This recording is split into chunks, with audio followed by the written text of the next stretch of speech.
자, 안녕하십니까. 자, 요즘 영상 업로드가 좀 뜸한데, 뭐 공지 내용으로도 한번 말씀드리긴 했지만, 코그, 이제 요즘 하고 있는 채널, 그거 활동에서도 제가 편집도 하고 있고, 기획에도 힘을 쓰고 있고, 리빙님하고 좀 몸을 불태워서 하고 있는데, 그것 때문에 좀 바빠졌고요, 첫 번째로. 두 번째로는 이스타TV, 그 랩 추종윤, 거기 회사로 좀 더 정기적으로 출근하는 일정이 아직까지는 있기 때문에, 그리고 나서 또 일정 하나가 추가가 됐습니다. 오늘 지금 그거 미팅에 갔다 온 상황인데 팟캐스트 채널 하나를 출연을 하게 될 것 같아요. 라인업은 보시면은 저에 대한 기대치가 어떤 편인지는 모르겠는데 축구의 딥한 거 이런 거를 원하신다면 정말 좋은 니즈를 충족시킬 수 있는 그런 시간이 될 거라서 기대해 주셔도 좋고, 어쨌든 이런저런 일로 좀 많이 바쁜데 이게 좀 안정화가 되면은 다시 영상 업로드를 여기서, 사실 제가 몸을 갈아야 될 곳은 코그랑 첼루키 채널이잖아요. 여기서 이제 몸을 가는 모습 다시 보실 수 있을 겁니다. 어쨌든 이런저런 일이 있기 때문에 좀 뜸한 점에 관해서는 좀 이해 좀 해주시고요.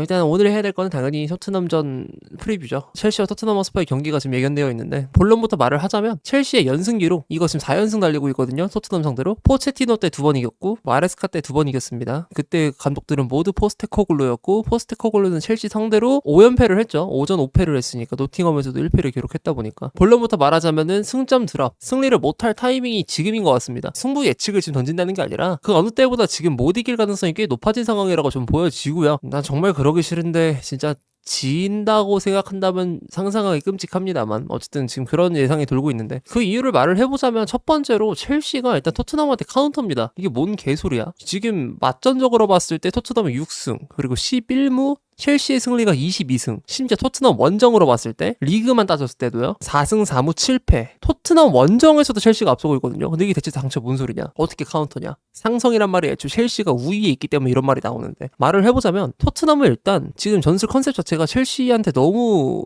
유리합니다. 프랭크가 지금 퍼트려 넣은 독이 리그 전체로 퍼지고 있어요. 축구를 조금 딥하게 아시는 분들은 전 다 이미 감지하고 있었을 거라고 생각을 하는데, 롱스로인하고 세트피스 비중이 이렇게나 높았던 시즌은 없어요. 제가 축구 본 이래로 가장 심한 상황입니다. 현지에서도 말이 많대요. 경기 중단이 되는 빈도가 너무 잦고, 그리고 롱스로인이라는 게 한번 던질라고 딱 하면은 애들이 올라와야 되잖아, 박스 안으로. 이전의 스로인 상황과는 다르게 그 롱스로인 기회가 한 번 포착이 될 때마다 계속 딜레이가 생기는 거야. 그래서 루자다라는 평도 오늘 축복님하고 차를 타고 오면서 얘기를 나눴던 내용이라, 이거를 지금 애초에 처음에 시작했던 사람이 프랭크잖아요. 근데 첼시가 지금 최근에 드러냈던 취약점, 롱스로인입니다. 세트피스예요. 이게 지금 첼시가 롱스로인의 가장 주요한 루트, 던졌을 때 헤더를 따이고 나온 세컨볼, 이거 대처를 제일 못하는데, 롱스로이는 애초에 그걸 노골적으로 노리면서 들어오는 전략이거든요. 근데 이거를 지금 토트넘 허스퍼가 계속 노골적으로 노리고 있는 팀이기도 해. 단소랑 베리발, 롱스로인 계속 던지잖아요.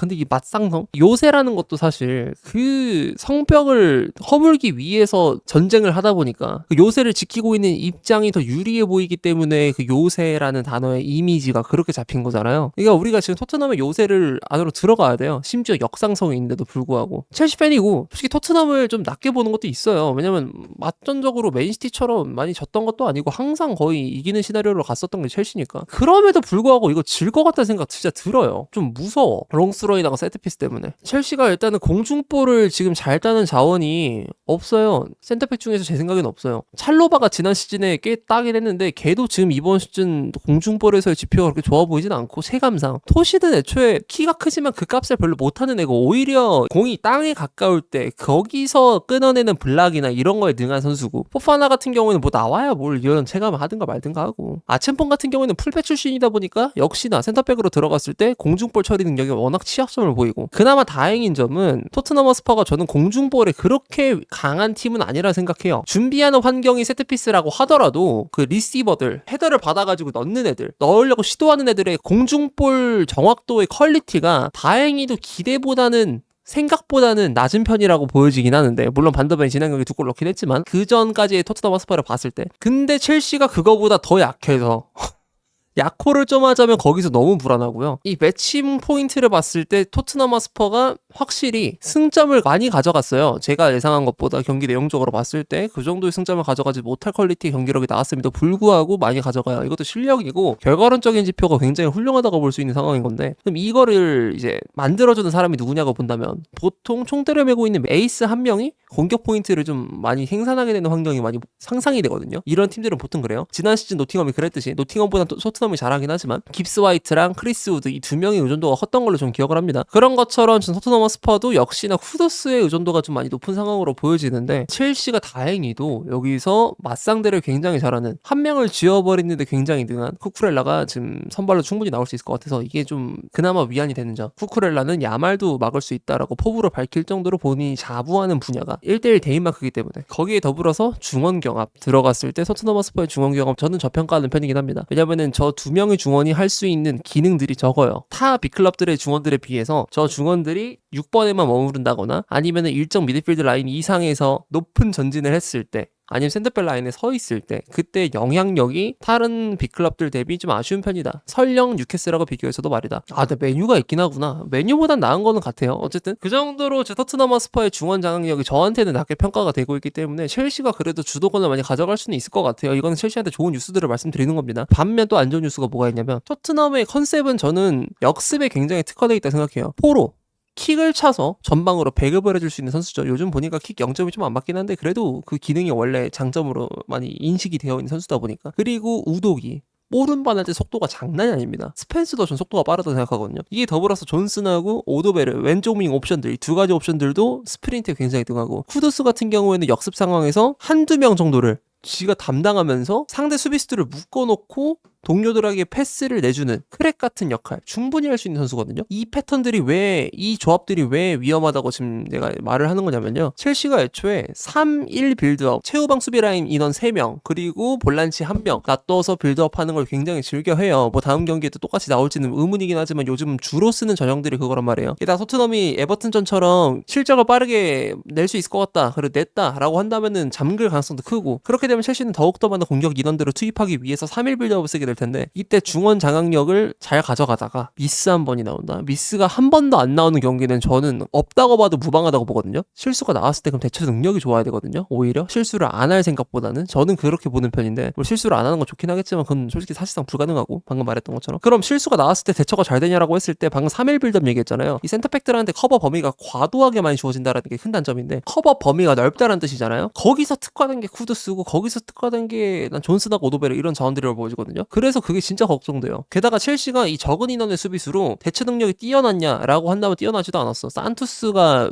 찰로바의 퇴장을 야기시켰던 것도 그렇고, 지난 경기 썬덜랜드전에서도 뒷공을 다 털렸었죠. 게다가 브랜트포드전에서도 로우블럭 쪽에 대부분의 인원을 배치해놨던 브랜트포드가 역습 한번 하겠다고 샤데라든가 이런 선수들 전방으로 빡 보냈을 때 첼시가 제대로 된 대처가 됐었냐? 생각보다 안 됐던 경우 있었습니다. 실제로 그것 때문에 실점을 내줬었고요. 이게 많이 불안해요. 정말 많이 불안해요. 게다가 또 불안한 점이 뭐가 있냐면, 내가 지금 첼시가 생각보다 못 이길 것 같다라는 생각을 하는 이유 중 하나가 델랍이 이 개 미친 새끼, 이거 진짜 욕을 안 할 수가 없어. 그러니까 내 욕을 줄이길 바라는 사람들도 있는 건 충분히 아는데도 불구하고 이 새끼 욕해야 돼요. 이건 진짜 다시 생각해도 미친 새끼밖에라는 생각밖에 안 들어요. 뒤를 보고 선수가 있는 걸 보고 가격을 했어요. 나 얘를 패겠다라는 그런 생각을 했기 때문에 이걸 했다라고 생각하거든요. 이건 또 축봉님, 맨시티 유튜버님께서 정말 고맙게도 알려주신 건데, 맨시티 유스 시절부터 그게 정말 셌다 그래요. 인성질, 이런 거 짜증이 섞인 플레이 때문에 현지에서 논란이 꽤 됐었다고 해. 우리나라에서는 아무래도 좀 비인기, 맨시티 유스의 소식이고 그리고 입스위치 타운의 소식이고 이렇다 보니까 별로 화제는 안 됐는데, 근데 현지에서는 꽤나 좀 그게 있었대요. 이것 때문에 줄곧 비판을 받아왔던 애가 고질병을 또 터뜨린 거야, 이 경기에서. 정말 통제가 안 되는 애고, 발로텔리와 같다는 생각을 그 얘기를 들으면서 더욱더 많이 들었는데, 근데 그 새끼가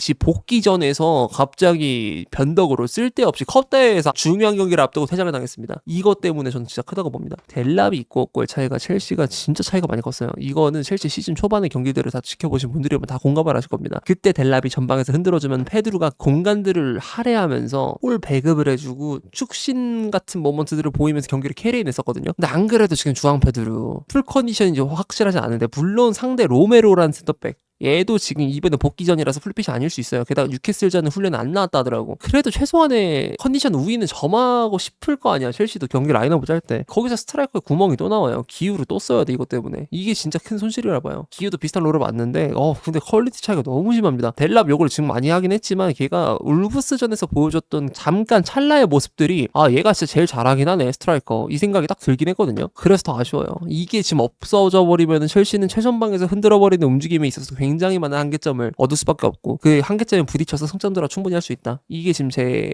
프리뷰 결론 중 하나예요. 첼시 팬으로서 당연히 이겼으면 좋겠지만 이런 부분에서 전략적으로 굉장히 불리할 것 같고 저는 이 경기의 키포인트가 기튼스 아니면 가르나초가 왼쪽 윙이 나올 것 같긴 한데 아까 후쿠렐라가 키포인트라고 짚었던 것처럼 가르나초랑 기튼스 중 하나가 선발로 나와서 포로 뒷공간 확실하게 털어야 돼요. 저는 포로가 이번 시즌 수비가 상향됐다고는 생각하지만 그래도 뒷공간 내주는 거 이게 아예 고쳐졌다고 생각은 안 하거든요. 나아진 거지 개선이 된 거지 완치가 아니지. 이거 공략 잘하면 진짜 득점 나올 수 있다. 선제 득점 빠르게. 썬더랜드전처럼 초반에 공략 확실해야 된다. 이게 정말 중요한 키포인트가 될 것 같기도 해요. 기튼스가 지난 울브스전에 하드캐리 했던 것처럼 잘해줬으면 좋겠고 가르나초가 지난 썬더랜드전 좋았던 것처럼 잘해줬으면 좋겠고 어쩌다 보니까 좀 걱정들을 많이 들어놓긴 했는데 저는 이런 것처럼 첼시가 이기더라도 신승이 될 것 같고 무승부를 가장 강력하게 찍어는 볼게요. 근데 잘못하면 진짜 저도 그렇게 이상하지 않은 상황이 된 것 같아요. 첼시 최근에 경기력이 너무 안 좋았기 때문에. 게다가 첼시는 여기서 페드로랑 엔소 카이세도 이런 자원들 풀 컨디션 아닐 가능성이 꽤 높습니다. 왜냐면은 마레스카가 4명에서 5명의 인원이 지금 제대로 된 훈련 소화를 못하고 있다고 하기도 했었고 그렇다면은 이들이 풀 컨디션이 아니라고 한다면 선덜랜드전과 비슷한 경기력이 나올 가능성이 높다라는 건데 어떻게 걱정이 안 되겠습니까?